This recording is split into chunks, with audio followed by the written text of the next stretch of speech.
Evans, Homicide Bureau. Lieutenant, this is Dr. Norton at the city hospital. Yes, Doctor. What can I do for you? I must write out some business for you, Lieutenant. I have a corpse down here that may be of interest to you. I'm only interested in a certain type, Doctor. Unless this is a case This is directly in your line, Lieutenant Evans. It's murder. Where's your late patient, Doctor? In here, Lieutenant Evans. The identification on the fellow? No, his pockets were empty. Well, there's your man, or what's left of him. Pretty well carved up, eh? Yes. Death was caused by a knife into the heart. All the other wounds were merely an anticlimax. Speaking medically, of course. Which one of your ambulance men picked him up? Oh, I'm sorry. I should have told you before this. But he was brought in here by a motorist who picked him up at the side of the road. Did you get the fellow's name and address? I did better than that, Lieutenant. I asked him to wait until you got here. Good, I'll see him right away. Where is he? In my office, down this way. I have a hunch he'll prove interesting.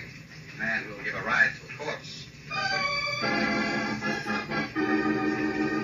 Tell me, Mr. Scott, what time was it when you picked up the body? I should say it was about 11 o'clock in the evening, Lieutenant. I drove directly to the hospital after that. That was a pretty isolated road you picked to go riding on, Mr. Scott. It's an old habit of mine to avoid the holiday weekend traffic, Lieutenant. I always use the back roads. Was the body still bleeding when you found it? I suppose so, Doctor. He was dead, but I put him in the back seat and rushed here as quickly as I could. How long was that ride, Mr. Scott? About a half hour, Lieutenant. I estimated the death to have occurred about 9 o'clock this evening. That was an hour before Mr. Scott discovered the body. Well, about all the information I'll need right now, Mr. Scott. You'll be asked to come to the coroner's inquest, of course. I don't mind that, Lieutenant, but my time is rather valuable. I hope you'll be compensated for it. I'm sorry, but I don't handle that angle for the city. Is there any sort of claim I filed to get the back seat in my car fixed? What happened to it? The covers are all blood-soaked. I told you I don't take care of that sort of stuff.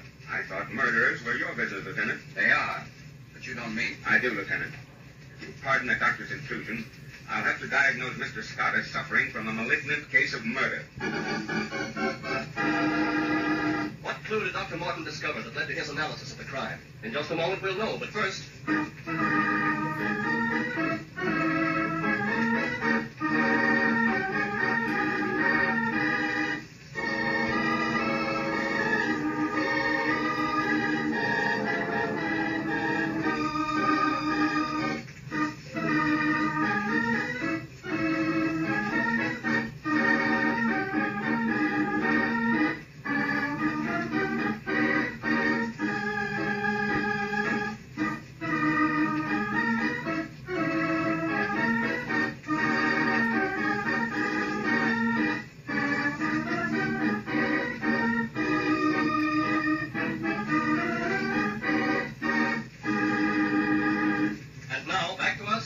That's a bad guess, Dr. Norton. Only on your part, Scott.